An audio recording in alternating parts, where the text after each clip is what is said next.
Welcome to Flashpoint, the Fire Inside podcast, featuring leadership and team-building principles designed to ignite your inner fire. Now your host, international speaker and best-selling author, Frank Viscuso. All right, we are here with the champ, Joe Dubuque, wrestling royalty from the state of New Jersey, really wrestling royalty in the country, two-time New Jersey state champion, two-time Division I national champion. I'm so excited to talk with you, Joe, but welcome to the podcast. Appreciate it, Frank. I think this should be fun. I listened to your podcast with Chris Ayers, so you got into some really deep stuff, so I'm looking forward to it. Yeah, that was a fun one. I want to talk about your journey. First of all, born and raised in New Jersey, and you wrestled for Glen Ridge, but you lived in Bloomfield, didn't you? Yeah, so I was born in Newark, and both my parents grew up in Newark, went to Barringer High School. Neither one of them were organized athletes, right? They didn't play organized sports, but my mother was always, she was like a tomboy, so she was always, running around with the other boys in town, and my dad never really played organized sports. His favorite sport was like hockey, but that was just kind of like a pickup thing. So I didn't really they weren't athletes, right? So it wasn't like they were driving me into sports. I had an older brother who played football and played baseball when I was younger. So when I think I was 6 or 7, I started playing football. Actually, I think the first sport I played was soccer. I think I was about 6. I played soccer. I didn't really take to it. For me, it just wasn't as physical as I needed it to be. So the first age I could play, I was 7 years old. So I started playing in Belleville. I was a Belleville Buck. And I played baseball. So those were my first two sports that I was in, organized sports. So my parents, would take me to practices. I didn't really do anything extra. It wasn't like I was, back then that was probably 88, 89. The privates and the clubs and things like that weren't, they didn't exist back then. So that's really what got me started, was just kind of those rec leagues and rec football and traveling baseball when I was, again, like 9, 10, 11. So yeah, and then I moved to Bloomfield when I was probably about 12 years old. And that's actually when I got introduced to wrestling. At that time, my brother was, I believe he was a freshman in high school, and that was the first time he started wrestling. And he loved it right away. He really, it took to him. And again, at that point, I was just playing football and baseball, and in the winters, I wasn't really doing anything. I was just, just hanging around, waiting for baseball season to start, right? Or, right, whatever I could do to think about football. So one day he came home, and he's like, "Hey," "you're wrestling." And so, just like any kid who's, has no idea about, collegiate wrestling or scholastic wrestling, I'm going in and I'm thinking it's going to be WWE stuff and, right. With the ropes and the ring and things like that, because at that time I was huge into WWF, Hulk Hogan and the Ultimate Warrior and stuff that. So my first practice, I was surprised, but not like everybody. I hear a lot of people say, like, man, the first practice I didn't want to go because it didn't have a ring and it wasn't, you weren't pile driving people and stuff like that. But my first practice, it was really cool. I was like, for me, the idea was I was always the smallest guy on every team sport I ever played. I was the smallest guy.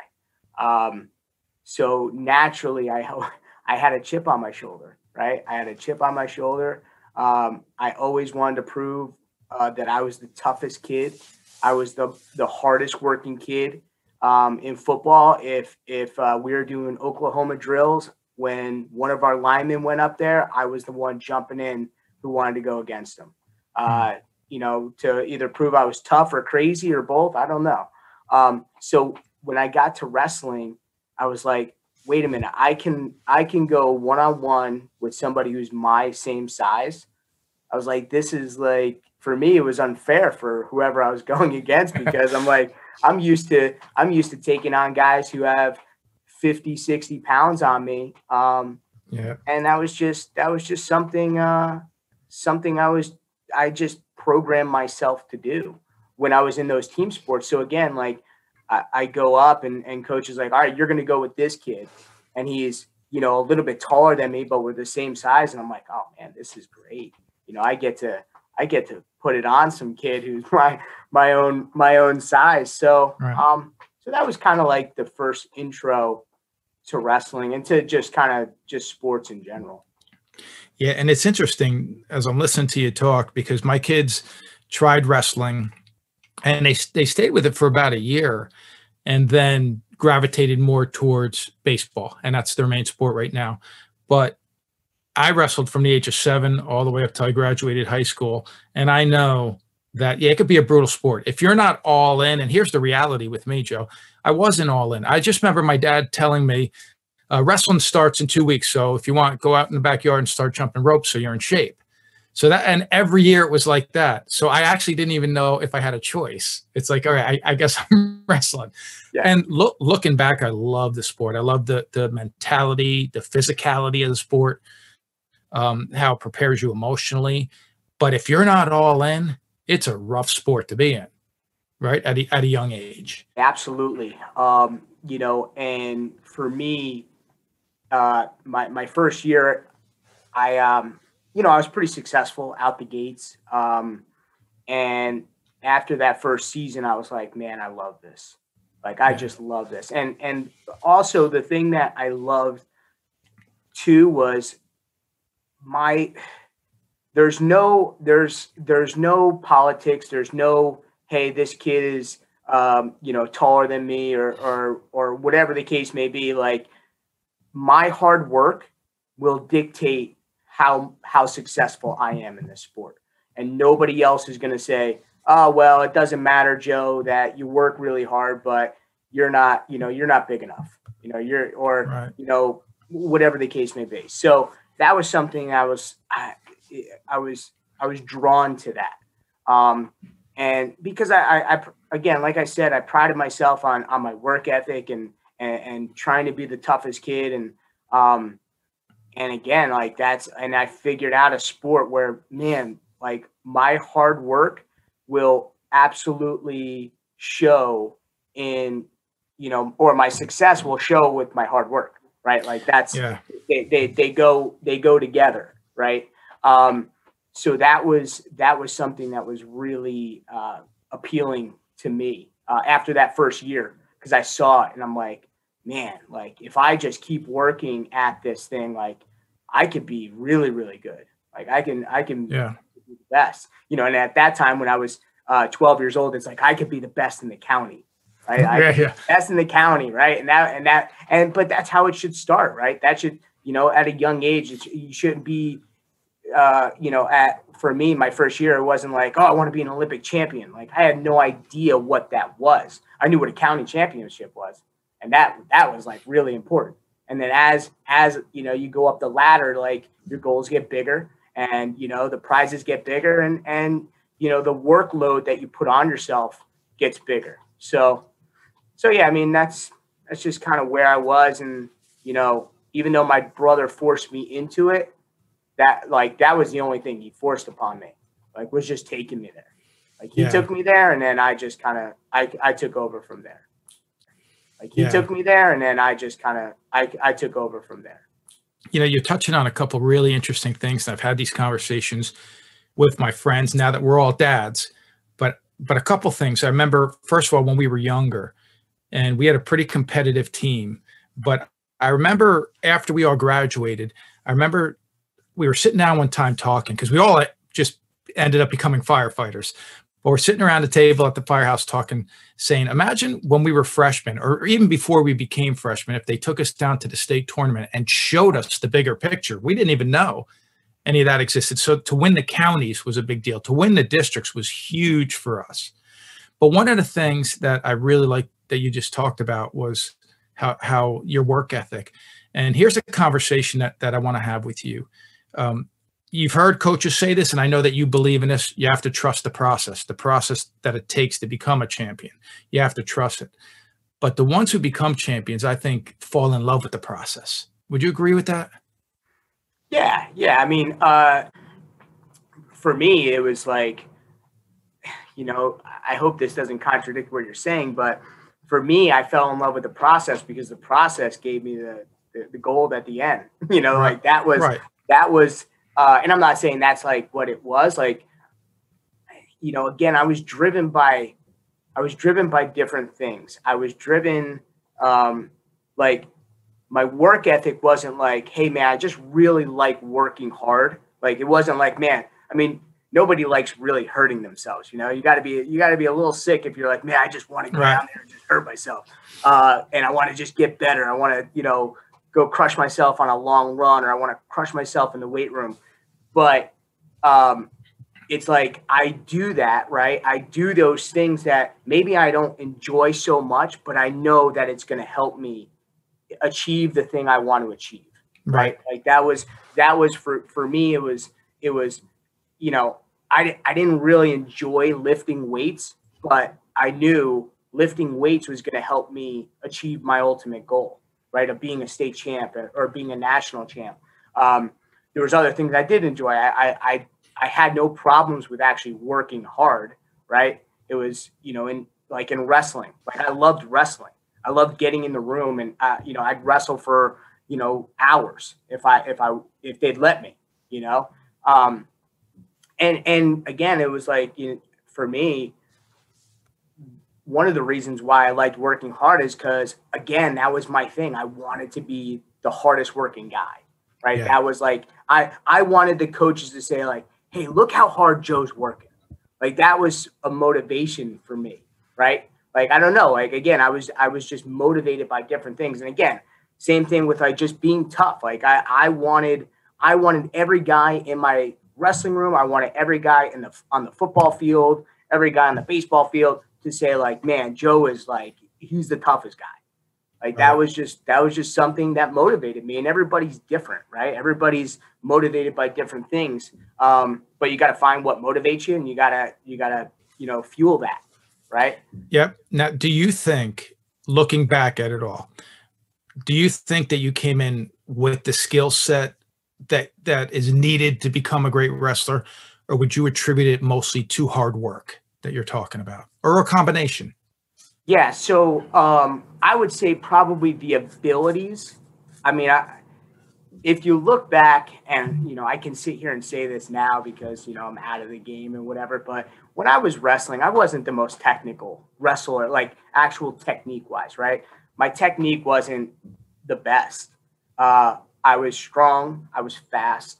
I was pretty athletic, and I used those, right, to offset maybe me starting in the sport kind of late, late for us, late for wrestlers, right? The wrestlers I talk to, especially that are college coaches, they have stories where they were, wrestling in diapers, right? And I didn't get started until I was in 6th grade. So right there, I was kind of, behind the 8 ball in regards to just technique and honestly, just a feel for wrestling, right? Wrestling is different. Right. There's a lot of feel where if you see there's the best athletes can come in and never wrestle a day in their life. Right.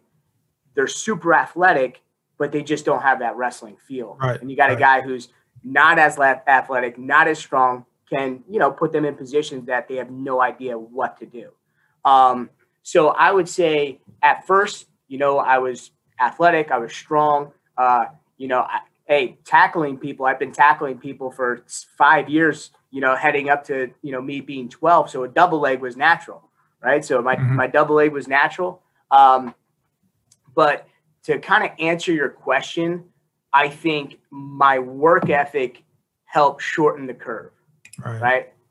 Shorten my learning curve, shorten my success curve, because I was willing to do, extra things, right? And I talk about these extra things to my son. I say, in the grand scheme of things, like you going down and doing 80 pull-ups, I think it's going to help you.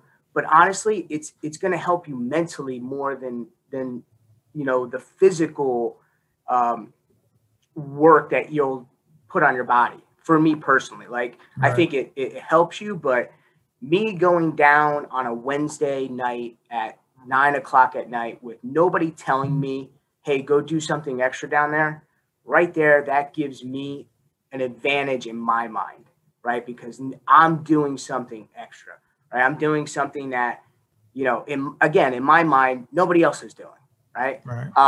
So I think that ability to do those things, and again, like just to go back on my parents, my parents were both blue collar. My mom worked in a bank.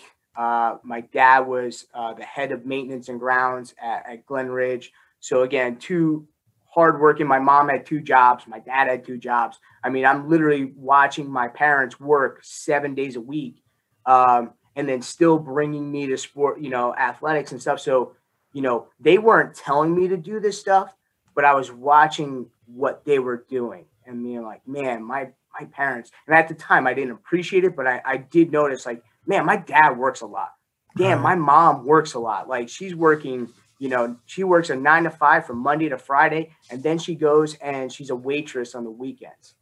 And that stuff, like it's not right in front of me, but it's in the back of my mind. Right. So I'm like, that's what I have to do. Like, if I want to get ahead, like they're trying to make a better life for me and they're working hard so they can make more money, I'm going to get ahead in my athletics and I'm going to work hard, right? I'm going to work, these 7-day weeks, and off hours. So even though they weren't telling me what to do, they were showing me. And that really, that had a huge impact on my life. That's such a powerful thing too. The example that, like you said, they're not telling you what to do, but they're showing you. And that's what I do when I'm coaching my kids. And even in a fire service is try to create this environment that allows them to succeed. In other words, with my kids, with baseball, we practice all the time during the off season. We were just down in the basement hitting a heavy bag with the bat, just because we're working on power, but we're also working on technique. And then tomorrow we'll be doing pitching drills here, and then they have a lesson tomorrow night. But the point is, I don't care if they're going to play baseball in college. What I care about is that they know that this is what it takes to succeed. Like you mentioned earlier, in your mind, if you're doing something that your opponent's not doing, you're getting the advantage on them. So at what point do you actually look at this and say, you know what, I could be a state champion? Now, becoming a state champion in New Jersey is no easy task. But at some point in this process, was it in high school where you just said, I can accomplish this, or even before you got there? So in in my youth wrestling, I wasn't a state champ. I wasn't a youth state champ. I think the best I took was 4th. Taking 4th, I was close. So the goal was to be a state champ, and I came close. So I knew it was kind of there. So I still didn't believe, just because, again, like you said, it's so hard, and you almost like, man, can this be me? Can I really be the one state champ at my weight? So you obviously, like, I thought about that. So my freshman year, I wound up taking 4th, which was actually a pretty big deal back then, especially coming from the school I came from. I mean, they only had 1 state place winner before me. So me placing 4th in the state as a freshman was pretty awesome. I mean, just from where I was and the school I was at, that's when I was like, I could be a state champ. I can do this. So, the next year, I wound up staying down at 103. I was cutting a ton of weight. And everything came down to cutting weight. That's all. I wasn't working hard to win. I was working hard to make the weight. And I was the number 1 seed. I wound up getting upset by a great freshman kid, Bobby Stinson, who went on to, be an eventual state champ. He did some great things. But that state tournament was literally me about just making weight. It had nothing to do with being a state champ. And I didn't even place in that state tournament. So after that, I couldn't believe that's what I fixated on, was just making the weight. And I think that's really what caused me to not reach my goals, right? Because my focus was on something totally different than why I started, why I was actually working so hard for.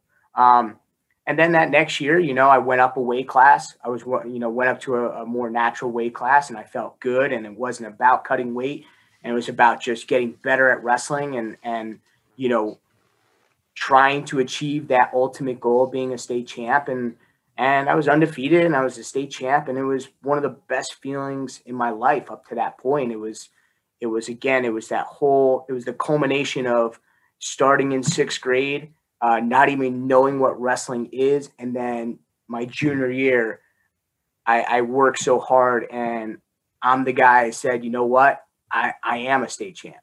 Like, this is something that I worked for. Nobody, there was a lot of people who helped me without a doubt. Right. But it wasn't like I was getting dragged, kicking and screaming to go work hard, to go to extra, extra club practices or go run outside. I remember I used to, so I lived in Bloomfield at the time. So I remember one time, it was probably it was either my sophomore or junior year, and it was snowing out. And so I said, you know what, I'm going to put my stuff on, and I'm going to go run to the Hauser's house.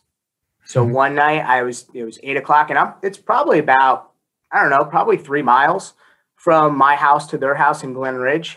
And in between, at every stoplight, I'd stop and I'd do push-ups in the snow, and people are looking at me and like, I can, you can kind of see people, kind of eyes on you. And I was like, I'm doing this stuff is gonna help me win a state championship. Like, this is like doing this type of stuff where I don't think anybody else would do that. Like, again, people were doing it, but in my mind, I was like, nobody's doing this. Nobody's doing what I want to do. Like, you got to be a little crazy and do some crazy things to set yourself apart. So that's just one example. I don't even know where I went from there, but for the record, for our listeners, you mentioned the Hausers, and we talked before this podcast that we have mutual friends, and they're like family to you, and they're good friends of our family. And when I announced that you're coming on this podcast, Mark Hauser reaches out to me and says, "Hey, great guy. He's like family." I said, he said the same thing about you. And I said, "Hey, is there anything that I should bring up when he's here on the show?" He says, "Yeah, ask him if he ever gets nervous before a match, because he really doesn't," which I find remarkable, because I was a ball. You talk about butterflies. I was nervous the week leading up to the match. And of course, when you start wrestling, it disappears. But is it true that you didn't get nervous at all? Well, I think, so I wouldn't say I didn't get nervous. It was more of a excitement for me. It was almost like nervous energy. It wasn't like nerves to where I shut down and it really affected me. Right. I wanted to get on the mat so bad. And again, my thing was, I wanted to showcase my skills. Yeah. I wanted to showcase, again, I work so hard. I'm this much better than whoever steps on the mat than me, with me. So for me, it was like, again, it was excitement. I was bouncing around. I was in my element, and I'm just like ready to put on a show. That was like my thing. I wanted to go out there. I wanted to put on a show. I wanted to put up as many points as I could against my opponent. So no, I would say I didn't really get nervous. It's funny. I can actually point to one match in my whole entire career that I got nervous, and it was the first match I wrestled at the NCAA tournament my sophomore year. So I was match number 1. I was the 8th seed. I'm wrestling a kid who, I think I was either 2-1 against, or we were 2-2. He wrestled hard, and I was just so into the match. And I was worried about getting tired. I don't know why. And it's like, I was white as a ghost, went out there, tried to throw the kid, got pinned. It was the only time I ever got pinned in college. Mm-hmm. And it was just, again, I was like, man, that was just not me, and even my coaches said that. They're like, you did not look good. So, yeah, I mean, I want to talk about that for a second, though, because how do you overcome that type of adversity? So this is a big match for you. You don't feel like yourself. You get pinned. Do you stop after that and say, you know what, I need to go back to what got me here and focus on how I wrestle? Is it a mindset that you had to work on, or training? How do you overcome it? So obviously, like, a lot of wrestling is self-directed actions, right? For the most part, right? I mean, the best of the best, again, they don't have somebody breathing over their neck telling them exactly what to do, right? But even the best guys, they need those coaches. They need those motivators, so that when I can't do it myself, or if I'm down and I'm in a bad place mentally, they step in and they fill that void where they now can get me back on track. Yeah. So I remember, since I was the first match, I actually didn't wrestle again that session. So I went back to the hotel. I'm literally in my bed. I'm thinking about the match. I'm thinking like I blew it, and I really went into the tournament thinking I actually could win this tournament. So for me, I was kind of devastated, and my coach comes in, the head coach, Dwayne Goldman. He comes in, he's got the bracket in his hand, and he said, "Hey," he said, "you got a great spot on the backside." He's like, "You've got a great spot." He's like, "We're going to come back. You're just going to get rolling." He's like, one match at a time. You're going to pile up those wins. You're going to get rolling, and then you're going to steam right through, and you're going to be an All-American, and you're going to take 3rd place. And so I was like, you know what? And I needed that, right? I needed that at that moment. I needed him to come in and say, everything's going to be all right. You've done all the work up to this point. You have one setback. That's not going to dictate the rest of your tournament. So it worked. It got me back, and I actually wind up, rattling off 5 wins on the backside. I became an All-American. And, again, I attribute a lot of that tournament to my coach, because if my coach would have came in and he would have been negative and down on me and what the hell are you thinking and blah, blah, blah, I probably would have went deeper into a hole. But, he came in and he motivated me, and he said, "Hey, this isn't the end of the tournament for you. Like he's like, and he actually said, he's like, you're taking home some hardware. He's like, you're going to take home some hardware because you've worked too hard this season, to come this far and not get what you want." I love that. So that's probably what, that's how you get, there's times where you can get yourself back on track, but there's times that you need people around you to get you back, again, like that's what coaches are for, right? I mean, the coaches aren't going to be just pulling strings and telling you exactly how to wrestle on the mat. Like there's times where we say one thing, or it's a little bit of motivation, it's a little bit of preparation, and the athletes do it themselves. Is that what attracted you to Indiana? Was it the coaches, or was it Was it, because I'm sure you were approached by many schools. Was it their program? What was it? So it was a lot of things. I would say, first off, with my recruiting process, I early on I figured out I kind of wanted to leave the state. I was getting recruited by Ryder, and I really liked their coaches, but I just thought the school was a little too small for me, and being an hour away from my house where I grew up, I wanted to experience some new things. So at the time they had Mike Mena, who was their assistant coach. He was ranked like second or third on the Olympic ladder at 121 pounds. So he would be my workout partner. He was a Big Ten champ, 4-time All-American from Iowa. So I was like, yeah, this guy's going to push me, on the mat, and he's gonna help me get to where I need to be. Coach Goldman was also a 4-time finalist from Iowa, 4-time Big Ten champ. So I'm like, these guys know how to win, right? They know what they're doing. Being on campus at Indiana in a huge school was pretty eye-opening for me. So I was like, man, this is amazing. Again, and then just being in the Big Ten conference, the best wrestling conference in the country, I knew like, hey, if I want to be the best, I got to beat the best guys. And I saw guys who I'd beaten and who were some of the best guys in the country going to Big Ten schools. Right. So, and then, just academically, I wanted to go into business, and they had a really good business school. So it was all kind of, a combination of things. And I just kind of felt it. I don't know, man, maybe I'm just old school, and it's just my personality. I wear my emotions on my sleeve, and I'm a pretty passionate person. So when I'm, sitting in their office and they're telling me all these things, man, I just felt it in my gut, and I'm like, this is the place for me. Like, this is where I know I'm going to be happy. I'm going to achieve the things I want to achieve. And that's it. I had a visit to West Virginia set up for a week later. I canceled that visit. I visited North Carolina.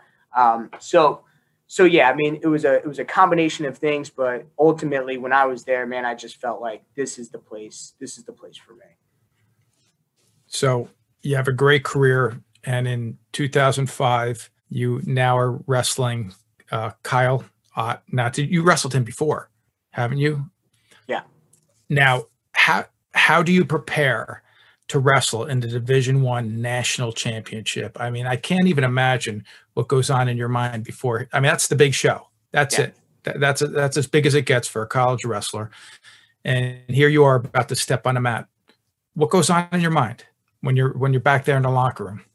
So, especially with Kyle. So I was actually going into that match. I was 0-3 against Kyle. Mm-hmm. He had beat me when we were both in 8th grade at the Tournament of Champions in Ohio.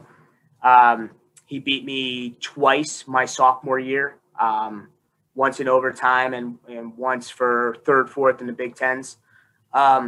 So it really had to do with my preparation for that match. So me and my coach sat down and got a game plan specifically for him, right? And it wasn't like just go out there and wrestle. Like, there were specific things that we were going to keep it, on my feet. I'm going to ham fight him really hard. I'm going to keep him away from his, he had excellent fakes and level changes. So I didn't want space between me and him at all time, at any time. So I was, grabbing him as soon as I got close to him, I was grabbing him and trying to beat him up and ham fight him as hard as I could. Because that was the one match where I actually felt like on my feet, he was better, right? He was better in the neutral position, which, again, for me, I'm better than everybody 99.9% of the time. And he was that 0.1. So I knew I had to take that match to the mat. I knew I was better. I knew he wasn't going to ride me on bottom, and I knew I was better than him on top. And that's what happened. It was 0-0 going into the second period. I took bottom in the second period. I got out right away.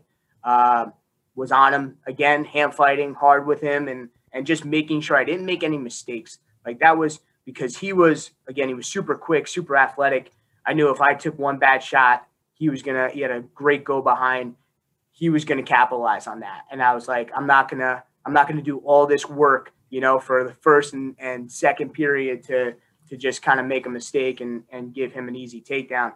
And then once I got into the third period and I was up 1-0, I was like, that's it. This is the match. There's absolutely no chance this guy's getting out from me. I was like, if he stands up, I'm going to pick him up and throw him down 100 times, if that's what it takes. And that's what happened. I wrote him out for 2 minutes and that, because we came up with such a good game plan, I was so supremely confident going into that match. And again, it goes back to preparation, right? And It goes back to my coach saying, this is the game plan that's going to win you a national championship. I'm getting goosebumps right now because I remember him telling me, he's like, you stick to this, you do exactly what we do. He's like, you're going to be a national champ. And me and him were drilling probably like 2 hours before the finals. And we're going over all the positions and everything, like all the situations that I'm going to come up, could come up in the match. And I was just like, during the match, I'm almost, again, I'm like having flashbacks. As I'm wrestling the match, I'm having flashbacks of me drilling with my coach. I'm like, wow. Yes, we went over this. We went over this position. And I was it's like almost I had like a smile on my face because I knew I was like, this is it. So yeah, I mean, but you also got to have short-term memory, right? Like you can't, like if I was just fixated on the 3 losses I had to him, it'd be a totally different match. It's like Every match is different. Every opportunity is something different. And it doesn't matter if a guy, and the whole thing of, hey man, he just has my number.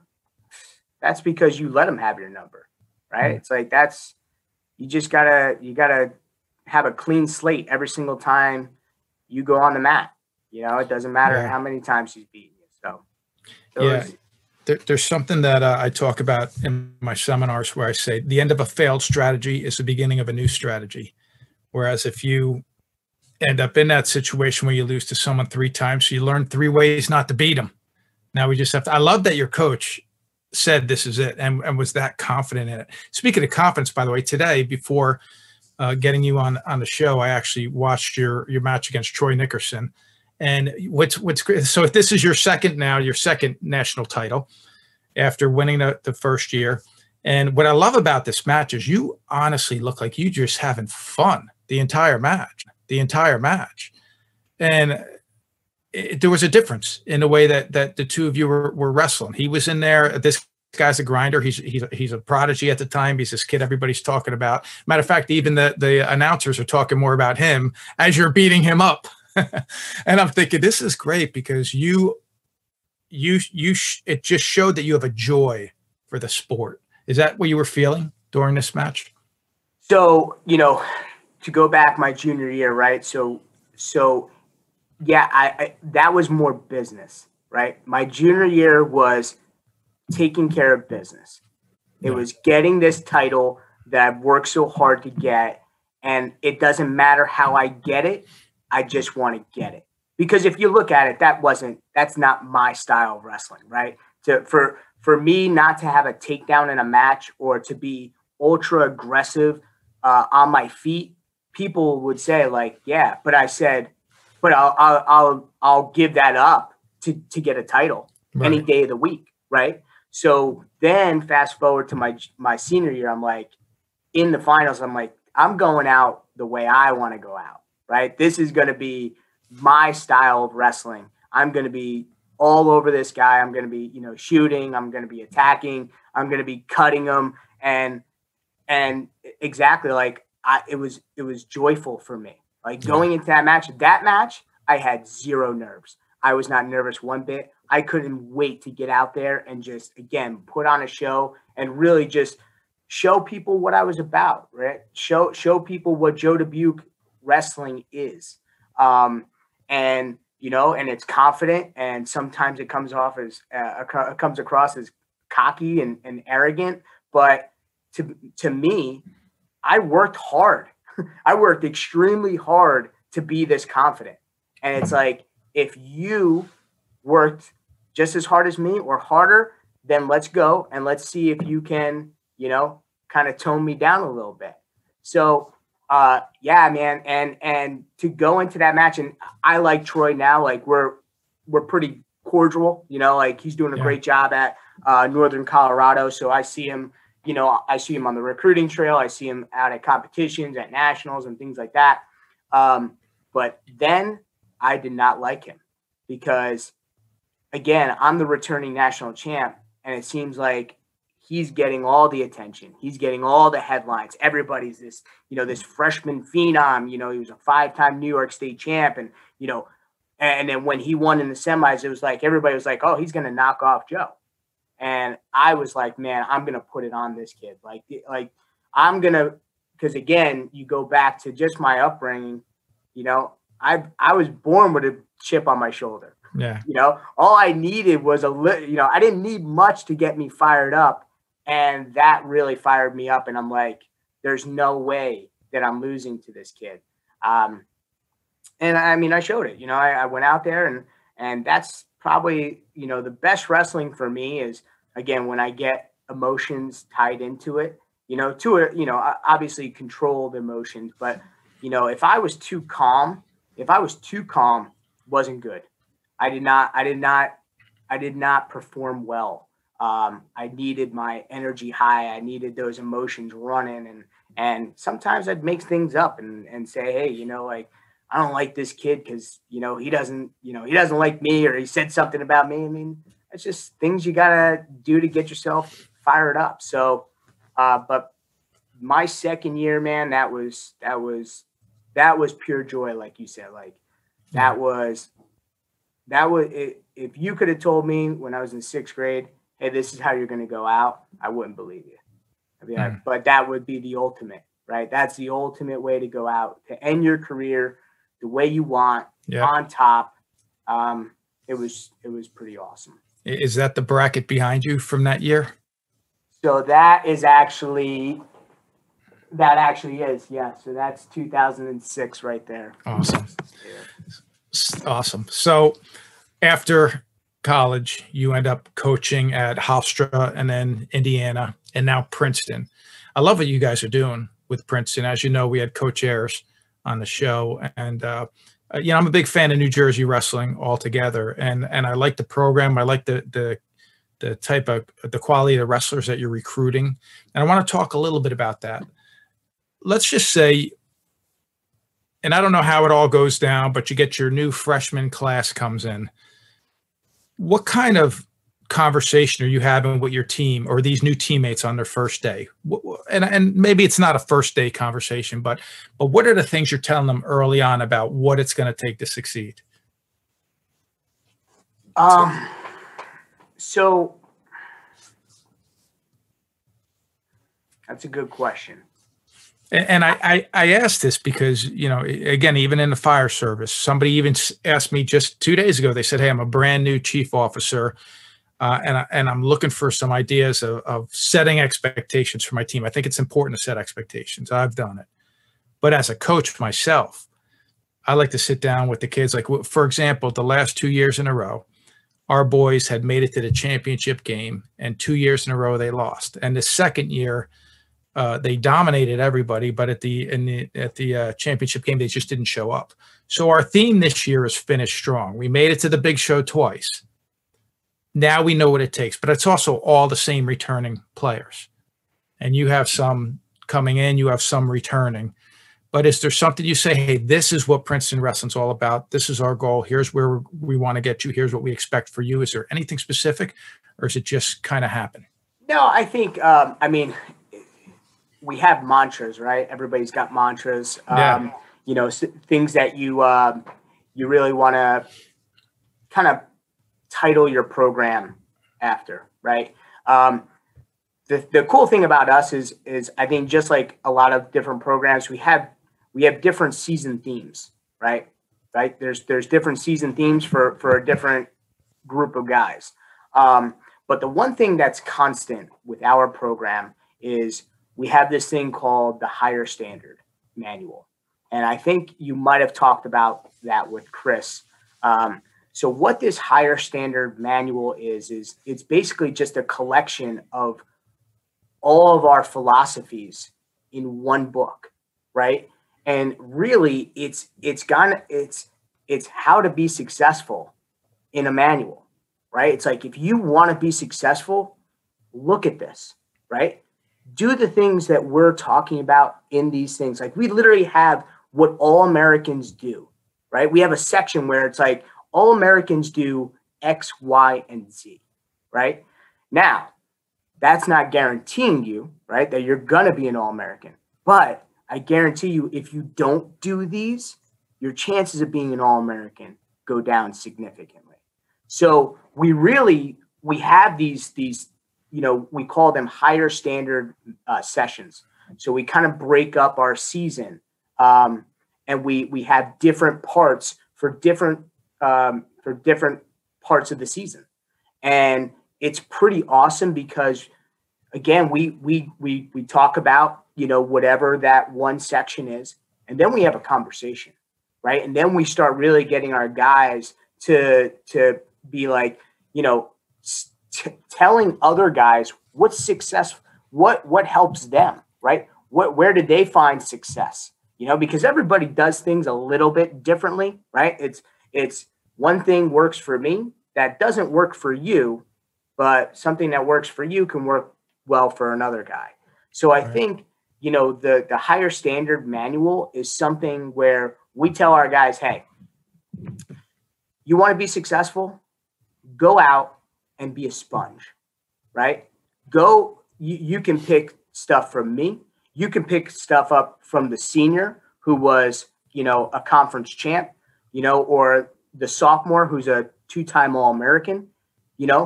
Don't think that you're too good to continue to learn, right? And to continue to evolve. And I think that's the one thing it's, we have to stress, like, just because what you did in high school, which was amazing, that doesn't guarantee you anything getting to this level.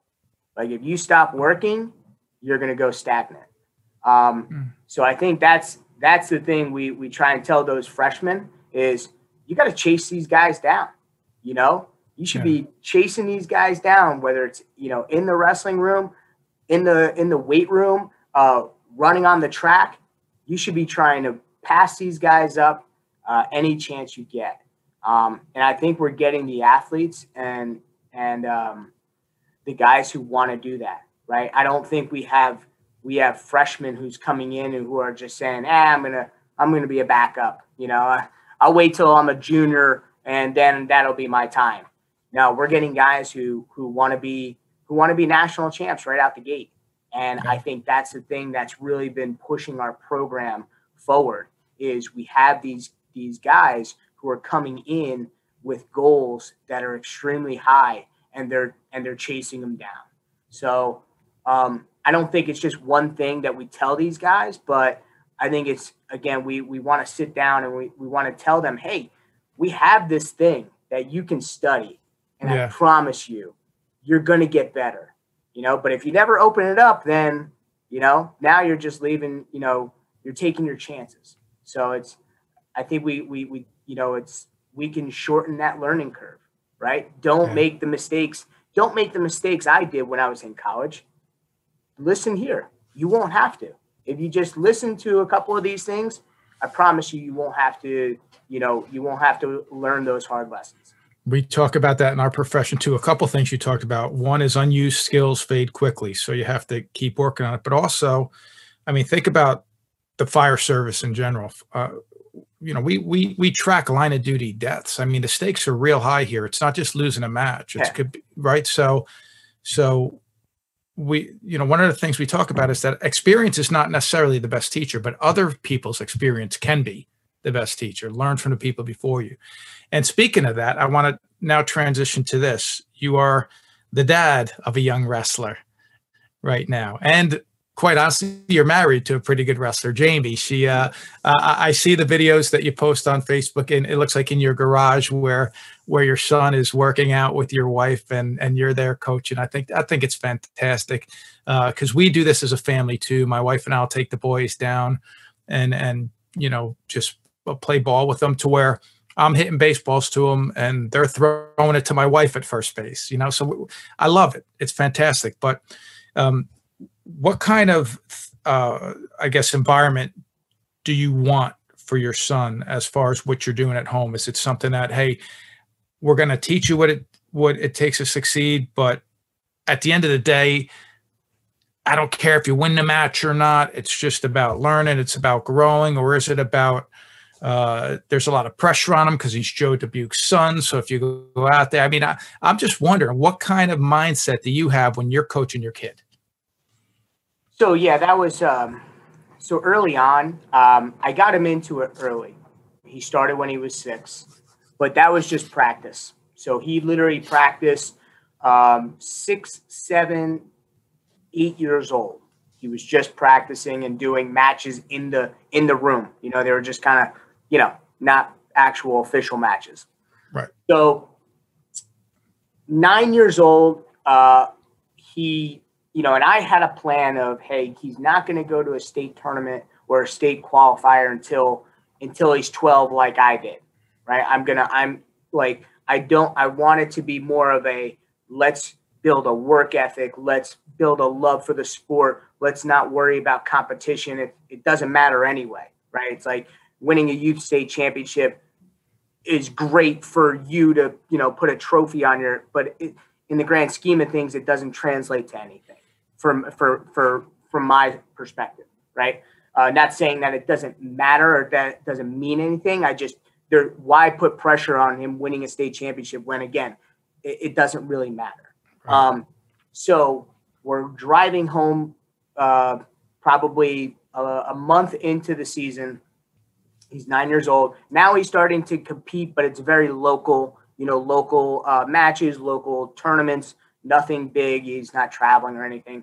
So, and this is when the qualifiers are starting to come up. So he asked me, he said, hey, Dad, he's like, am I going to go to one of the state qualifiers? I said, well, I didn't really plan on taking you. I said, but why do you want to go? And he said, well, all the other guys are going. And so I wanted to go. I said, I go, okay, well, do you just want to go just to be with your friends or just because everybody else is doing? What's your motivation? I go, because, that's a step up. That's a next level. Kids are training to be state champs. If that's what you want to do, then you got to train. I'm not gonna take you to a state qualifier and you just go in there for fun because, again, these kids are killers. So I said, I'll make a deal with you. I said, if you can show me 3 days a week for a month straight without me telling you or reminding you to do this, if you do, I forget what it was at the time, it was probably 50 push-ups, 50 sit-ups and some pull-ups or something. I said, if you do that and you do it for a month straight, I'll take you to a qualifier. And he said, okay. He goes, I want to do it. So I said, all right. So obviously, I'm sneaking around, just seeing if he was doing them, right? And yeah. Just, peeking my head in when he's, in his room. And he did them all. And for a month straight, he did them all. And I said, all right, we're going to go to a qualifier. And he went to the qualifier. He wound up taking second, qualified for the states. And he goes and he winds up taking third, and which was awesome. It was very cool. And the thing I was most proud of, and I told him, the thing I'm most proud of is you set a goal. I told you, this is what you have to do. You did it. And then you went out and you wrestled hard. I told him, I said, I don't care if you ever win a match. I swear to you, Chase, I don't care. I go, all I care about is that you wrestle as hard as you can, and that's it. I go, if you do that, I go, I'll give you a kiss and a hug and everything like that, and we're all good. I go, because honestly, whether you win or lose, I'll love you regardless, right? I say that to him before all the time he steps on the mat. I tell that to him. I just make sure it's like, your success means nothing, to me in regards to how I treat you, right? And how I love you. I'm going to always love you. So that was when he was 9. And then I started to kind of take him along with me, which has been really cool. Like, I take him along with me to camps and stuff like that. And he was with me when I competed a couple of weeks ago. He was in my corner, which was awesome.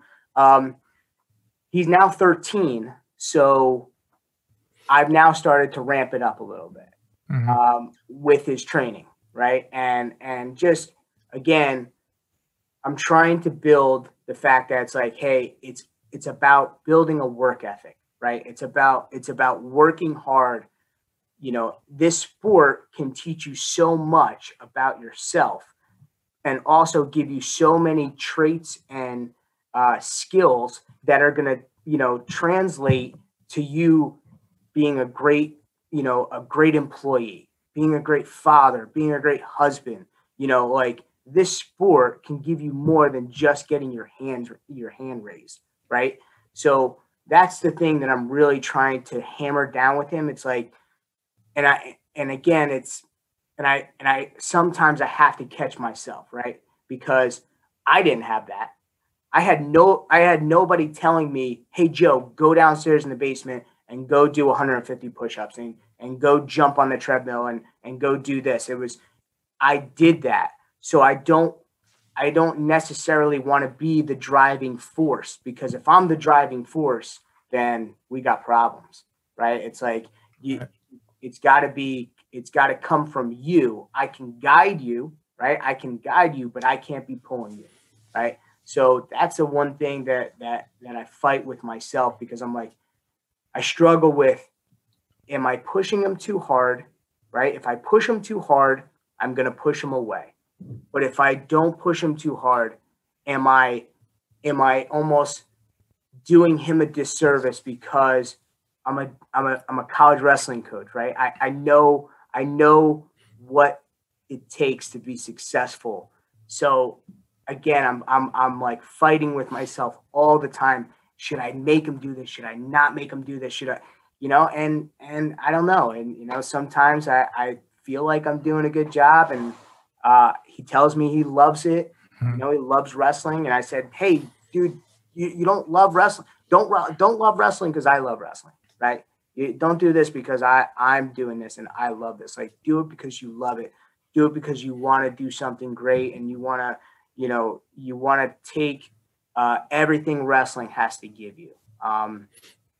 So, again, like it's a fight, but he's 13. It's a fight, but I'm going through it too. Same exact thing. It's I'm working my kids hard because I'm trying to teach them the value of hard work. But at the same time, I have this battle with myself where I'm saying, don't push them away from the sport.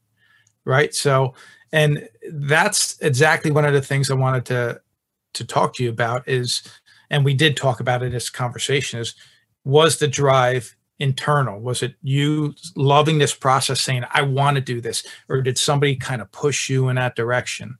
And I think from what I'm seeing and all the conversations I've been having, as a parent or a coach, you can only do so much. At some point, that young athlete has to say, this is what I want, and I'm willing to put it in. And by the way, that's got to be the best feeling in the world as a coach like yourself, when you have that kid, which you have a room full of them at Princeton.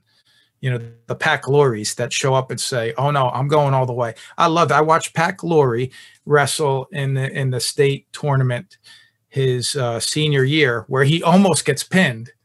And you probably know what I'm talking about. Yeah. And this was a shocking moment. The entire place is going, Pat Glory, returning state champ, is about to get pinned. He turns it around, ends up beating this kid and standing up. And I think what he said is, not today, or something to that effect. Yep. And I thought, man, you can't teach that. You can't teach that. You either have it or you don't. And you have it. Do you see some of yourself in your son now? Yeah, there's definitely traits and characteristics that we have that are similar. You know, there's things that, like you said, like I want, it's almost like I want to build the template, but then I want him to fill in everything else. Right. Right. It's like I'm trying to give him the template, and maybe I'm going hard on him right now because I really do want to step back. And I really, but I wouldn't sleep well at night if I didn't say, hey, I didn't push him and give him this template so that he knows how hard to go and how much to do, so that when he knows that, then I can step back. Then I can say, hey, I've given you everything, or I've given you my knowledge or my advice on what it takes to be successful. Now it's up to you, right? Now I'm stepping away, right? I'm not going to remind you to do your things and do the extra stuff, because again, I told him about how I was brought up, right? Again, like my parents, if I needed to go anywhere or if I needed to wrestle anywhere, they would take me, but they were never reminding me. They were never telling me, hey, Joe, you got to go and go run outside for, a half an hour or for 2 miles or whatever. You need to go downstairs in the basement and go do an hour worth of lifting. Or if you want to be really good, you're going to go to the club, The Edge. And you're going to go there twice a week. So like, which was fine with me, because again, I think I had that inner drive from when I was younger. And I just want to give my son, like, hey, this is almost the game plan or the, the plan of your work ethic, right? The floor plan of it. Right. And now you can actually put in the things that are important to you, right? Or that's a piece of you, right? Your personality, you put your stamp on it.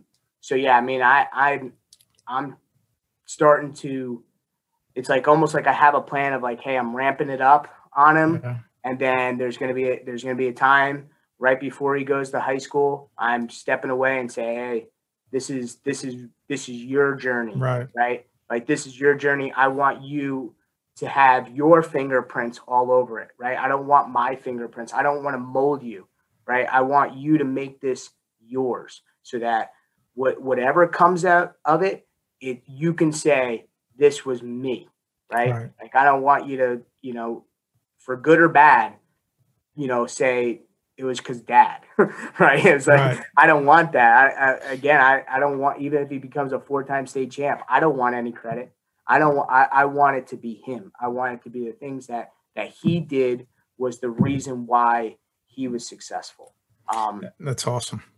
You mentioned The Edge. I'll tell you, I'll date myself here, but when I was a senior, my dad tells me about this wrestling school, and he says, he's going to send me there. And I said, yeah, I'll go to it. I don't know what The Edge is, but it's in the basement of the Monaco's house. That's how far back we're going. So a small basement, and Ernie Monaco is there, and I'm there with one of the wrestlers that I wrestled with in Kearney, Andy. And here we are just doing basic moves down in the basement. I think there's about 5 of us, maybe 6. And over in the corner are Carl and John Monaco, state champions, go on to be, national champions for their schools. But just doing a single or double leg takedown over and over and over again, probably for the 45 minutes that we're there. And I wish, Joe, I can go back and have a conversation with myself at that moment, so I could say, do you realize what they're doing? They're doing this basic move over and over and over and over again to master it. Because at the time, what I'm thinking is, why is Carl Monaco, who by far, in our opinion, was like the greatest takedown artist any of us seen back then? Yeah. Because he was technical falling everybody, just let him up, take him down. And he was the first one that I've seen do it. And I've only seen him pin one kid, and that was because the kid was getting a little rough with him, and he just said, I'm just going to package this kid up right now and get rid of it. but the point is if I could have gone back to that moment just to realize that it's about repetition and it's about doing the basics, and the basics will get the job done. And a lot of people don't realize that. And at the very least, as the father of two young athletes and as the father of a young athlete yourself, you want your kids to take that away from it and say, well, this is what I need to become successful in whatever I choose to do in life, whether it be wrestling, baseball, or business. If I could just master the basics and do it over and over and over again, I'll stand on the top of the podium like my dad did one day. No, that's again, I mean, I think that just goes back to wrestling. Like, you know, you have a good work ethic and you master the basics, you could be really successful in this sport. Yeah. You know, again, you don't have to be the most athletic. You don't have to be the strongest. You don't have to be the fastest. Again, if you just work your butt off, you are going to have success in this sport. And I think that's why it's one of the best sports in the world. And I agree with you. Joe, thank you so much for taking the time to come on and talking with me and the listeners. I appreciate your time. I appreciate everything you accomplished in the sport. And I'll tell you, from a guy standing just in the bleachers watching you, it was impressive. And I'm really impressed with what you're doing with Princeton. So keep up the great work. Frank, I really appreciate it. We got into some stuff that I haven't talked about in a long time, which is really cool. Going on podcasts, it's, you know, kind of walking down memory lane again, but you know, also talking about new things like my son, and it's funny, my daughter's getting into wrestling too. So, you know, she's going to be starting her journey. And it's just, you know, it's cool. It reaffirms kind of what I'm doing, you know, that someone like yourself is taking notice, and, you know, with sons and young athletes, and, you know, it's good to bounce, you know, ideas and experiences off of other dads and how they're doing. So I appreciate you having me on, and this was really fun.